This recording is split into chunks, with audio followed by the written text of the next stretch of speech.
warahmatullahi wabarakatuh. Selamat pagi anak-anak. Masya Allah, semangat kalian sungguh luar biasa sekali ya. Sebelumnya, Ibu absen terlebih dahulu.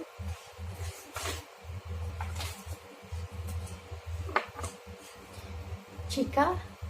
Hadir, Bu. Hadir ya. Ardi? Hadir, Bu. Hadir. Putri? Hadir, Bu. Hadir. Nanda? Hadir. Hadir, Bu. Mega? Hadir, Bu. Bayu? Hadir, Bu. Hadir. Rizky? Hadir, Bu. Hadir. Oke, baik. Jadi di kelas 7A ini ada 30 siswa ya, dan pada pertemuan kali ini alhamdulillah hadir semua. Nah, sebelum masuk ke pembelajaran, alangkah lebih baiknya jika kita berdoa terlebih dahulu supaya pembelajaran kali ini bisa berjalan dengan lancar dan supaya apa yang telah Ibu sampaikan kepada kalian bisa dipahami. Silakan untuk ketua kelasnya bisa langsung dipimpin doanya terlebih dahulu.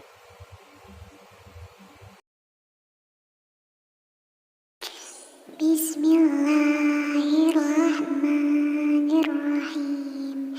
Rabbi zidni ilman warzuqni fahman waj'alni minas shalihin. Ya Allah, tambahkanlah aku ilmu dan berilah kemampuan untuk memahaminya, dan jadikanlah kami termasuk orang-orang yang saleh. Coba kalian perhatikan ketiga benda ini. Kira-kira pada pertemuan kali ini kita akan mempelajari tentang apa? Ada yang tahu? Ya, kamu Rizky, coba.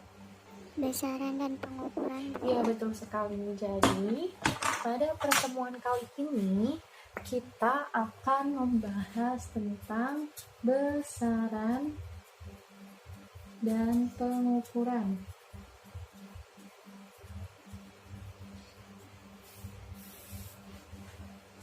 Nah, adapun tujuan dari pembelajaran kita kali ini yaitu siswa dapat mendeskripsikan besaran pokok dan besaran turunan. Kemudian siswa dapat mendeskripsikan pengertian pengukuran. Siswa dapat menjelaskan pentingnya satuan baku. Siswa dapat melakukan pengukuran dengan satuan tak baku, dan siswa dapat melakukan pengukuran dasar dengan alat ukur yang sesuai dan sering digunakan dalam kehidupan sehari-hari. Nah, sebelumnya Ibu pengen nanya nih sama kalian, apa yang kalian ketahui tentang besaran dan pengukuran? Ada yang tahu? Jika ada yang tahu, silakan acungkan tangannya ya. Iya, Cika. Cika, coba apa yang Cika ketahui tentang besaran dan pengukuran?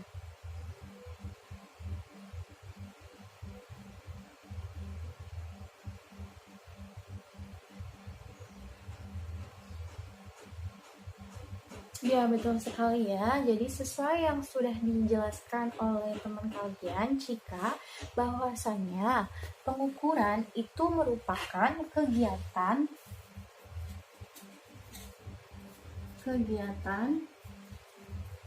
membandingkan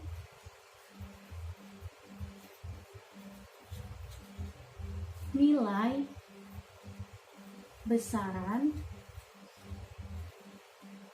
yang diukur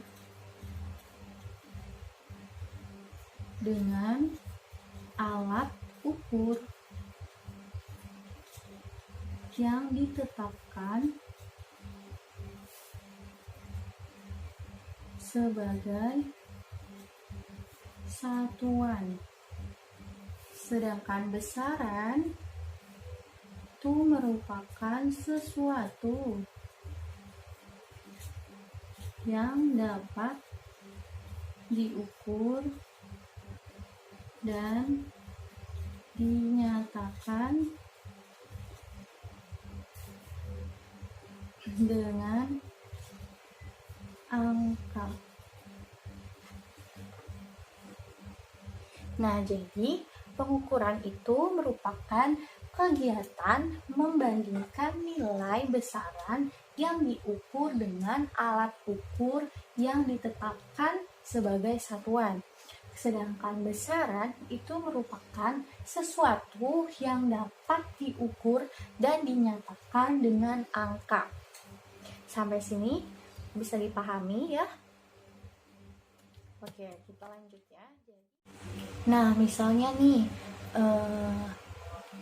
ibu akan melakukan sebuah pengukuran pada panjang meja dengan menggunakan pensil ya, dengan menggunakan pensil. Nah, yang akan ibu lakukan ini ternyata adalah membandingkan antara panjang pensil dengan panjang meja, di mana panjang pensil yang ibu gunakan itu merupakan satuannya, sedangkan panjang meja itu merupakan besarannya. Nah, Bu, apa sih satuan itu? Satuan itu merupakan pembanding dalam suatu pengukuran. Nah, satuan juga dibagi menjadi dua nih anak-anak, yaitu yang pertama ada satuan baku dan yang kedua itu ada satuan tak baku, di mana satuan baku ini merupakan satuan yang ketika kita melakukan pengukuran itu hasilnya sama dengan orang lain ya, itu dinamakan dengan satuan baku. Sedangkan satuan tak baku itu ketika kita melakukan sebuah pengukuran tetapi hasilnya itu tidak sama dengan orang lain ya, itu dinamakan dengan satuan tak baku. Contohnya yaitu contoh dari satuan baku itu ketika kita akan melakukan sebuah pengukuran pada misalnya ibu akan mengukur panjang spidol ini dengan menggunakan penggaris ya.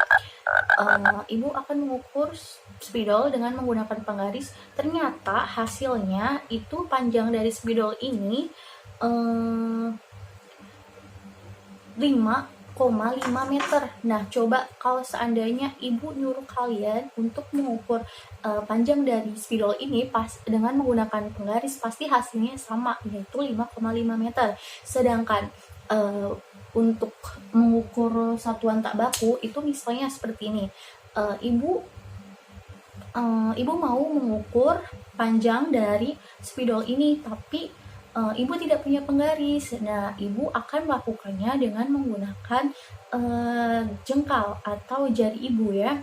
Nah, ibu mengukur spidol ini dengan menggunakan jengkal ibu, ternyata spidol ini memiliki panjang 1 jengkal. Nah, jika ibu menyuruh kalian, coba kalian ukur panjang dari spidol ini tapi menggunakan satuan tak baku ya, dengan menggunakan jengkal. Nah, pasti otomatis hasilnya itu akan berbeda antara hasil yang didapat oleh ibu dan antara hasil yang didapat oleh kalian semua, karena satuan tidak baku itu merupakan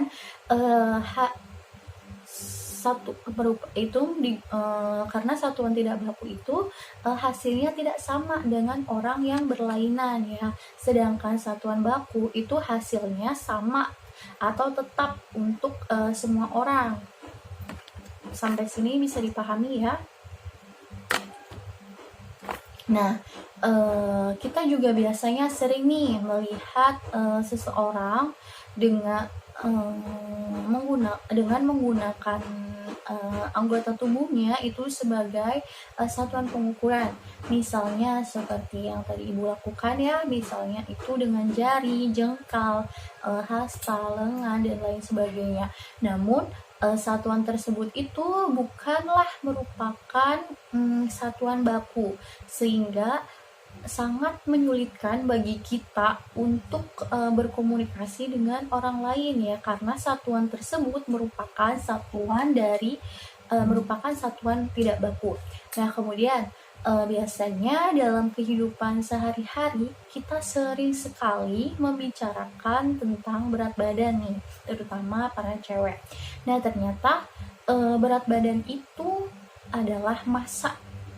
Sedangkan dalam fisika, pengertian dari berat dan massa itu sangat berbeda.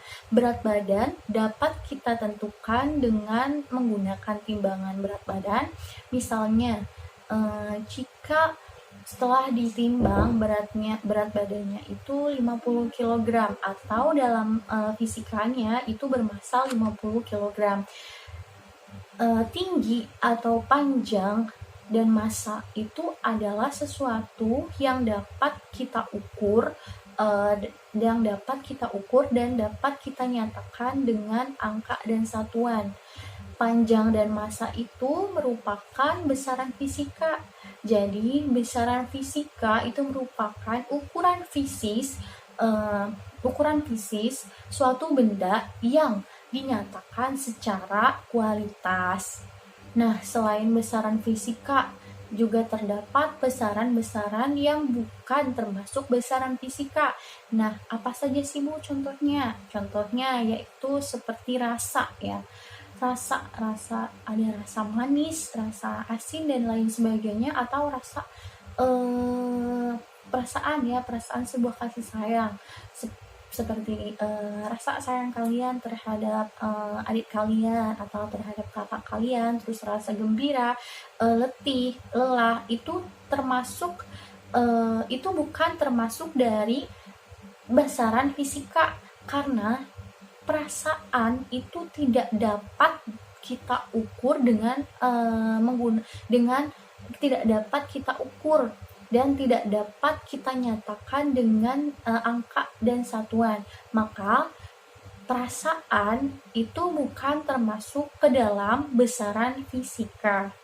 Sampai sini semoga bisa dipahami ya. Nah, besaran fisika itu ternyata dibagi menjadi 2 jenis nih anak-anak. Yang pertama yaitu ada besaran pokok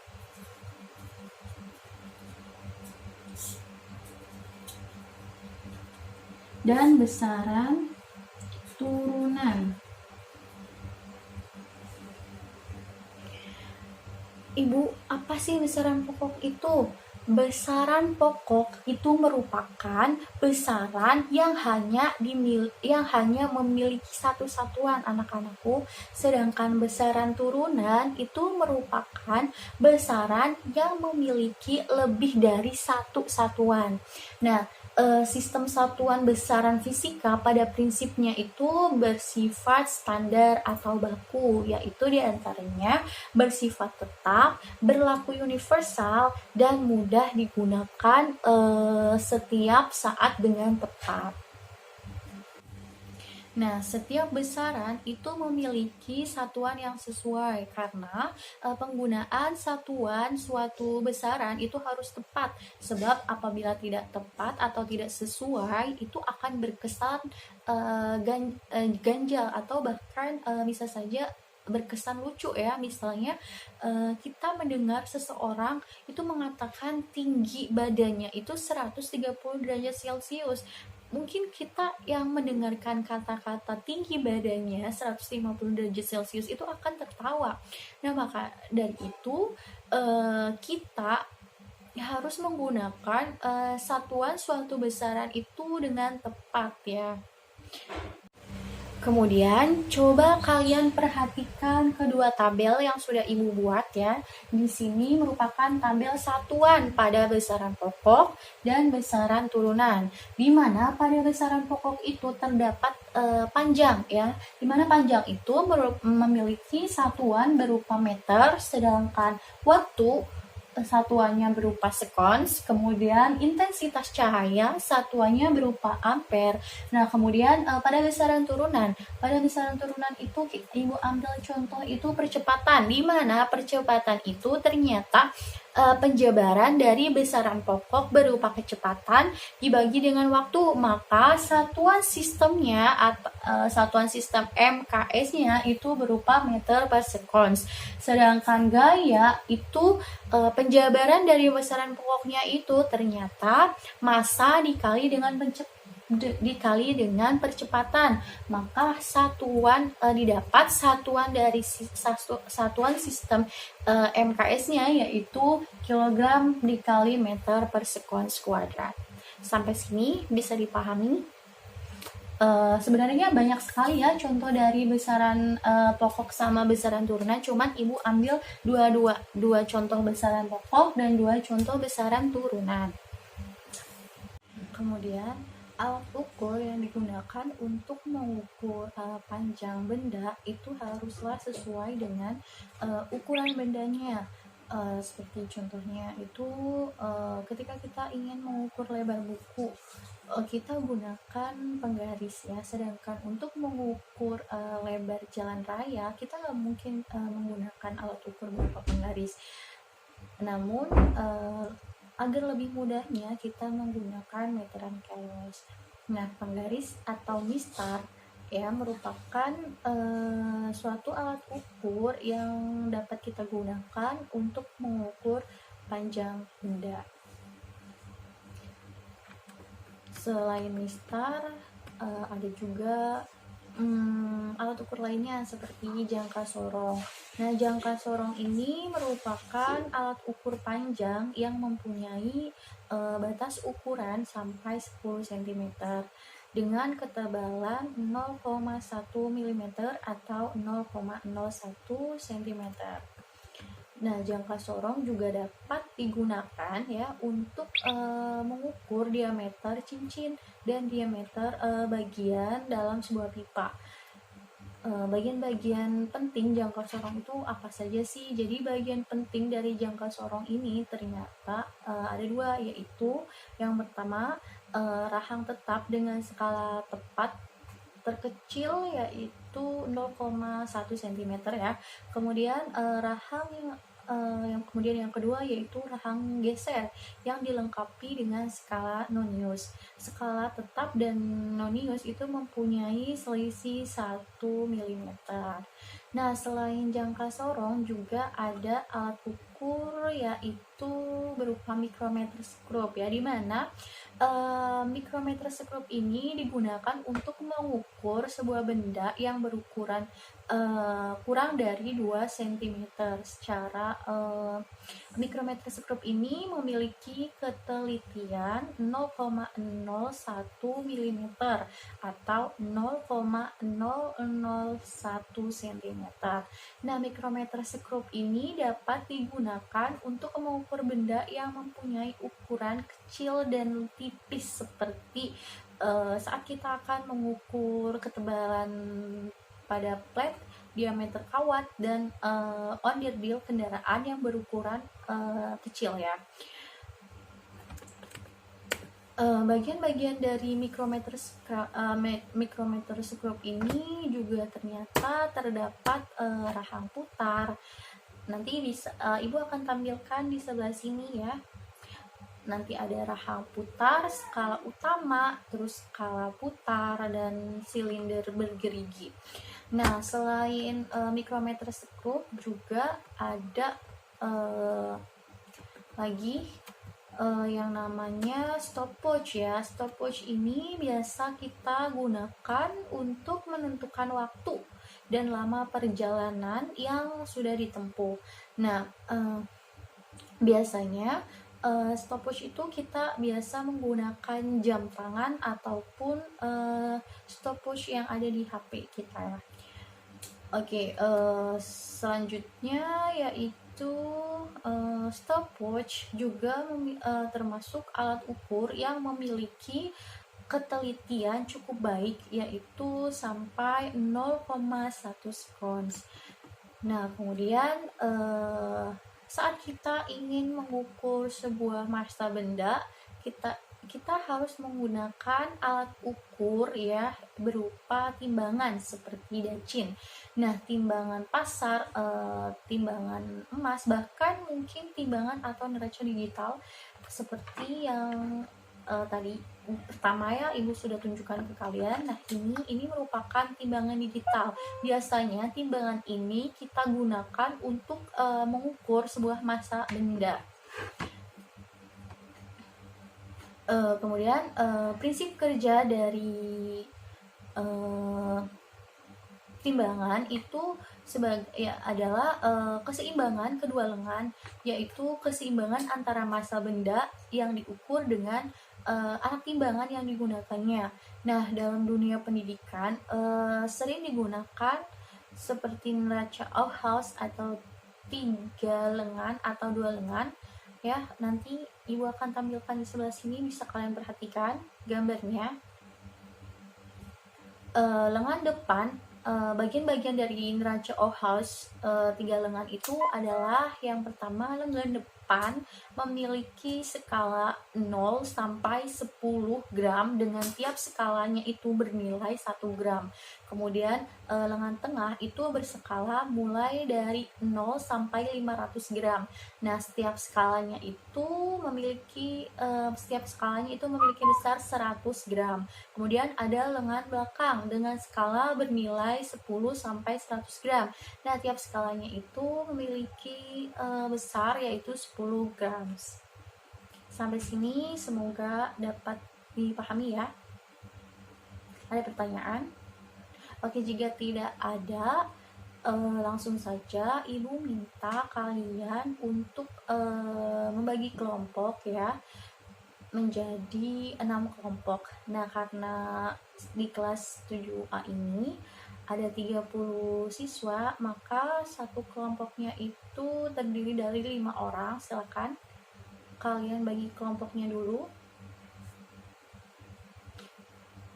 Jika sudah, kalian bisa duduk masing-masing kelompok ya.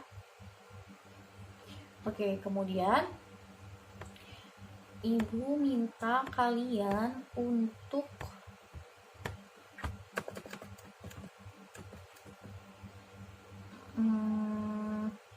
mengukur besaran terhadap satuannya dengan menggunakan alat ukur yang tepat. Nah, setelah itu silakan kalian diskusikan dengan kelompok kalian masing-masing, dan nanti setelah diskusi, sebelum mempresentasikan hasil diskusinya, ibu minta perwakilan dari kelompoknya tolong jelaskan apa itu besaran pokok dan besaran turunan. Sampai sini jelas? Oke, silakan kalian kerjakan ya. Oke, waktu diskusi telah habis. Sekarang ibu akan menunjuk satu kelompok untuk maju ke depan mempresentasikan hasil diskusinya. Untuk kelompok 4, silakan maju ke depan, presentasikan hasil diskusi kalian. Silakan kelompok 4. Sebelumnya, perkenalkan, saya dari kelompok 4 akan mempresentasikan hasil dari diskusi kelompok saya. Pertama yaitu pengukuran. Pengukuran itu merupakan suatu kegiatan membandingkan besaran yang diukur dengan alat ukur yang sesuai. Nah, adapun besaran ini merupakan sesuatu yang dapat diukur. Besaran itu dibagi menjadi 2, ada besaran pokok dan besaran turunan. Besaran pokok itu merupakan besaran yang satuannya telah didefinisikan terlebih dahulu dan tidak bergantung pada satuan-satuan besaran lainnya. Sedangkan besaran turunan yaitu besaran yang satuannya diperoleh dari besaran pokok atau besaran yang diturunkan. Sedangkan berdasarkan hasil pengamatan yang telah kami lakukan dengan menggunakan 3 objek yang akan diukur, yaitu yang pertama ada kubus besi, yang kedua pensil, dan yang ketiga yaitu diri sendiri. Nah, di mana pada pengukuran kubus besi ini kita melakukan sebuah pengukuran dengan menggunakan alat ukur berupa penggaris, dan pada pengukuran ini didapat hasil yaitu 30 cm. Sedangkan pada pengukuran pensil pensil yaitu hasilnya 15 cm dan pada saat pengukuran diri sendiri yaitu hasilnya 155 cm. Adapun contoh penggunaan alat ukur dalam kehidupan sehari-hari yaitu kita menggunakan 3 alat ukur yang sesuai. Yang pertama yaitu mistar. Dengan menggunakan alat ukur mistar ini kita melakukan pengukuran panjang pensil dan hasil yang didapat yaitu panjang pensil yang telah kita ukur dengan menggunakan mistar yaitu memiliki panjang 30 cm. Sedangkan yang kedua yaitu kita menggunakan alat ukur berupa neraca, di mana pada pengukuran kali ini kita melakukan sebuah pengukuran berat penghapus, di mana pada berat penghapus kali ini yaitu hasilnya 25 gram. Kemudian yang ketiga yaitu kita menggunakan alat ukur berupa stopwatch. Pada pengukuran kali ini kita melakukan sebuah pengukuran yaitu kecepatan dalam berlari dengan jarak 1000 meter, yaitu hasil yang didapat dalam pengamatan kali ini jarak berlari 1000 meter yang kecepatannya yaitu 8 menit. Cukup sekian presentasi dari kelompok 4. Terima kasih. Oke, jadi kesimpulannya adalah pengukuran merupakan suatu kegiatan membandingkan suatu besaran yang diukur dengan alat ukur yang digunakan sebagai satuan. Nah, satuan di sini merupakan pembanding dalam suatu pengukuran. Satuan dibagi menjadi 2 ya. Ingat, ada satuan baku dan satuan tak baku. Di mana satuan baku ini dibuat untuk memudahkan kita dalam berkomunikasi dengan orang lain. Nah, contohnya yaitu seperti yang telah dilakukan oleh kelompok 4 ya, yaitu mereka melakukan pengukuran panjang pensil dengan menggunakan alat ukur berupa mistar ataupun penggaris. Oke. Kemudian mengukur berat penghapus dengan menggunakan alat ukur berupa neraca. Nah, beda halnya dengan satuan tak baku. Satuan tak baku itu tidak dapat digunakan untuk melakukan suatu pengukuran. Contohnya yaitu seperti pada saat kita melakukan sebuah pengukuran pada tinggi badan dengan menggunakan alat ukur berupa jengkal ataupun hasta ya. Nah, jengkal ataupun hasta ini termasuk ke dalam alat ukur yang tidak sesuai. Oke ya, jadi mengapa alat ukur ini merupakan alat ukur yang tidak sesuai? Karena dengan menggunakan alat ukur tersebut hasilnya akan berbeda dengan orang lain dan itu akan menyulitkan kita dalam berkomunikasi. Sampai sini bisa dipahami ya? Alhamdulillah, baik jika kalian semua sudah paham sama materi yang telah Ibu sampaikan. Silakan kalian buka LKS kalian halaman 50. Nah, di situ ada tugas individu ya. Silakan kalian kerjakan dengan teliti dan untuk minggu depan jangan lupa dikumpulkan. Oke, apa ada pertanyaan? Baik, jika tidak ada, Ibu cukupkan saja pertemuan kali ini. Semoga bermanfaat bagi kalian semua. Wabillahi taufiq wal hidayah. Wassalamualaikum warahmatullahi wabarakatuh.